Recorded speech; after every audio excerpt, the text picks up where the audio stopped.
Hey guys, in this video I'm going to show you how to count tokens before sending a request in Google AI Studio. The first thing I want you to do is actually come in the right hand panel and choose your model. So I will go ahead and use this one, Gemini 2.5 Flash, and then you just paste in your prompt or type it in. Then here at the top, you'll see this actually come up, 30 tokens. If I click on it, you'll see the number of input tokens used, but output will not be shown. What you can do though, if you come here to the right hand panel, you scroll down, you'll see output length, and you can choose the maximum number of tokens that you'll be using in a specific response. So if I set this to around 2,300, I can estimate, right, how much it will cost because I know the price. So if I come click here again, you'll see the output price per million tokens used is $2.50.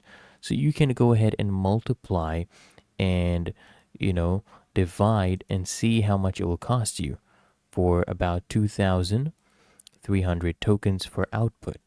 Okay.